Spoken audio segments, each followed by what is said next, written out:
문화예술인은 농협과 같은 존재여야 됩니다. 연극과 예술가들에게 브릿지 역할을 해줘야 됩니다. 루트를 연결해줘야 됩니다. 그들이 생산을 더 좋은 작품을 만들어낼 수 있도록 뒤에서 지원해줘야 됩니다.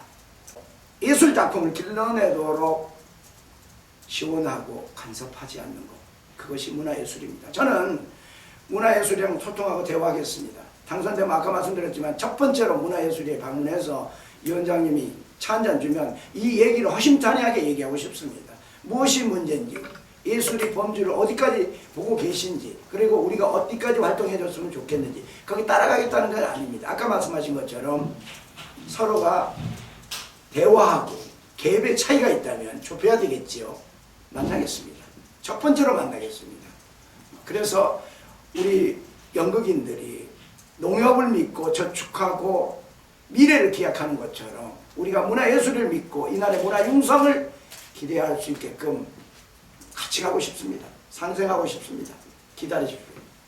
그리고 서울문화재단 말씀드리겠습니다. 서울문화재단은 서울시고 아까 역할로는 같다고 봅니다. 문화예술이나 여기도 역시 마찬가지입니다. 아무리 선생님들이 심사를 공평하게 한다고 해도 떨어진 사람에게는 불공평한 겁니다. 저도 여러 심사를 해보면서 마음 아파합니다. 대학에서 학생 선발할 때 저는 가장 많이 본 것이 테크닉이 아닙니다. 그 친구의 인문학적 소질과 끝까지 할 건가를 본 게 제 마음입니다. 요즘 대학교 입시철 아닙니까? 외모만 본다면 제일 이쁘고 키 큰 아이 뽑아야 되겠죠. 그러나 예술은 다양합니다. 뚱뚱한 아이가 있어야 홀쭉한 아이가 있고, 홀쭉한 아이가 있어야 뚱뚱한 아이가 있어요. 이 볼륨감으로 작품은 만들어지는 겁니다. 제발 지원기관에 있는 여러분, 다양한 이 땅에 문화 뿌리내릴 수 있도록 지원제도를 위한 사명감으로 지원해 주셨으면 감사하겠습니다. 저희가 어떤 수로 전문 CJ라든지 이런 대기업을 이깁니까? 아까 그 협동조합이라는 것이 그래서 탄생되고 유니언이라든지 뭐 뭉치고 그들만의 이런 것들이 나오지 않겠습니까? 그겁니다. 이거 가지고 뭐 기획자 만들 건 아닙니다. 제가 기획자 만들자 그게 아니고 이제 우리 회원들끼리 쌓여진 데이터베이스를 가지고 우리가 서로에게 도움을 주는 겁니다. 이게 이제 어플을 개발해서 여기에 들어온 티켓 딴 사람들에게 또다시 그 내용이 공유하게 되고 이렇게 해서 회원들에게 더 좋은 돌려주자는 겁니다. 대기업들 있지 않습니까? 그 기업들은 그 데이터를 가지고 또 자기들만을 살찌우는 일을 계속하지 않습니까? 그러니까 저는 이걸 우리 회원들에게 선순환 구조로 하자는 겁니다. 뭐 별도의 또 다른 사업을 만들어 사업자로 해서 뭐 이게 아니라 아까 이것은 그런 협동조합 형식의 우리 협회 회원들이 정회원 극단들이 살아남을 수 있는 방안 중에 하나로 오늘은 말씀을 거기까지만 드리겠습니다. 굳이 ITI, 배세토 연극제, 한중일 한국 이런 게 아니더라도 많이 유학 갔다 온 사람들도 많고 이제 교류가 활성화돼서 극단들 스스로도 많이 하고 있는 것 같아요. 그리고 거창연극제라든지 뭐 송화성연극제라든지 서울국제연극제라든지 연극제 많습니다. 근데 또 왜 만들려고 하느냐? 왜 국제해야 되느냐? 여기에 답이 있습니다. 서울국제연극제를 예를 들겠습니다. 서울국제공연예술제, 가을에 하죠. 이 서울국제공연예술제는 일방적으로 수입합니다. 그렇다면은 여기 지금 서울국제연극제는 뭐냐? 교류입니다. 연극 교류입니다. 어떤 교류냐? 이번에 우리가 일본에서 도쿄에서 어떤 연극이 하나 왔다. 그러면 반드시 내년에 서울시에서 같이 한 이것은 내년에 우리 팀이 나갑니다. 그러니까 서울연극제에서 대상 받았다. 그러면 이 작품을 예를 들면 추천을 해서 이 연극이 독일에 가서 하는 게 적합하겠다. 나갑니다. 그러니까 교류국제연극전이라고 봐주면 좋을 것 같아요. 문화는 어쩌면 저는 가끔 그런 생각할 때가 있었어요. 이 한국 옛날에는 여기도 엄청 큰 땅 아닙니까? 지금 비행기 날아다니고 우주시대고 이런데 맞습니다. 문화는 충돌해야 더 큰 문화가 생깁니다. 일방적이 안 됩니다. 이제 우리도 세계 강국 중에 하나의 대열에 지금 진입했다고 하지 않습니까? 우리가 더 큰 강국이 되려면 저는 이런 교류가 많아져야 된다고 생각하고, 그리고 그 전 단계로 아까 질문하셨던 네트워크 포럼은 저는 특히 우리 아시아권에서는 최소한 여러 가지가 있긴 있지만 아시아에서는 우리가 문화 선두에 나서야 된다고 생각합니다.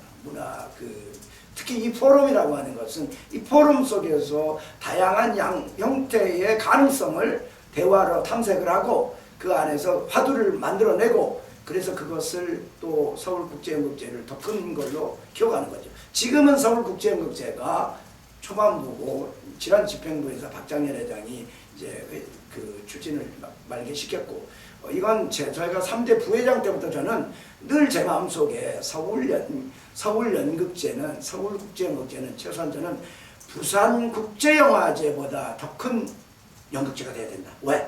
이미 인프라 대학로라고 하는 상당히 좋은 역할을 갖고 있음에도 불구하고 서울연극제 현재 예산 3억입니다. 정확히 얘기하면 2억 8천입니다. 언제부터? 10년 전부터입니다. 10년 전에 최승훈 회장이 할 때도 2억 8천이었습니다. 지금 그러면 얼마 돼야 됩니까? 아무리 못 올라도 10억은 돼야 되는 거 아닙니까? 물가 상승률만 따져도, 비행기값 따져도. 근데 그렇지 못하고 있습니다. 제가 되면 이런 국제연극제는 다양한 그 인프라 따라가는데 발맞춰 따라갈 수 있도록 로드맵을 그리고, 방금 말씀하신 것들은 포럼이라든지 이런 포럼을 자주 열어서 연극학도 애들도 와서 그 얘기를, 미래 세대들 얘기 들어야죠. 그렇게 듣고 또 그런 것들을 국제연극제로, 또 교류 국제연극제로 확장시키겠다는 뜻입니다. 재원은 제가 어떻게 하겠다라는 얘기는 아직 못하겠고요. 중요한 건 좀 더 큰 얘기를 제가 하고 싶어요. 대학로 거리 해화역 얘기만 하고 싶은 게 아니고, 제 공약 5번째에 보면 대학로 환경 개선을 하겠다. 그 안에 핵심 낙산 문화벨트를 개발하겠다. 이것이 제가 어떻게 보면은 아까 앞부분은 정신적이고 연극적이고 이런 것들이 컸다면 제일 외형적으로 크게 잡고 있는 것 중에 하나가 낙산 문화벨트 개발입니다. 이건 단순히 대학로를 보고 뭘 새마을운동처럼 개발하겠다는 게 아니라 오고 싶은 서울의 최고의 걷고 싶은 거리, 체험하고 싶은 거리, 그리고 세계인들이 꼭 와보고 싶은 대학로, 우리가 기존에 명사로 쓰는 그런 대학로가 아니라 여기 오면은 다양한 문화를 볼 수 있는 공간, 예를 들자면 제가 바라보는 그겁니다. 아까 98년도에 제가 연극계 최종원 이사장 때 막내 그 한국연극협회 정책위원이었어요. 그때 당시. 그때 정진수 선생님 정책위원장이었는데, 그때는 우리는 무엇을 꿈꿨느냐? 대학로에서 아르코 이 모든 이 극장의 에너지가 장충동을 거쳐서 국립극장까지를 공연문화 벨트를 만들자. 이게 우리 연극계 어른들의 꿈이고 그 기상이었습니다. 어디 갔습니까 다? 10년 전부터 연극계 수장들이 서울협회, 그 한국연극 서울협회 나뉘면서 분리독립되면서 그 힘들이 각기 더 잘했어야 되는데 요즘 화두가 어디로 갔습니까? 지원금 얼마 주냐 안 주냐, 주로 여기에 화두가 많이 가 있지 않습니까? 저는 영토를 넓히는데 신경을 써야 된다고 생각합니다. 연극 영토를 넓혀야 된다. 정신과 의사이면서도 그 연극인이신 우리 회원이신 분이 계십니다.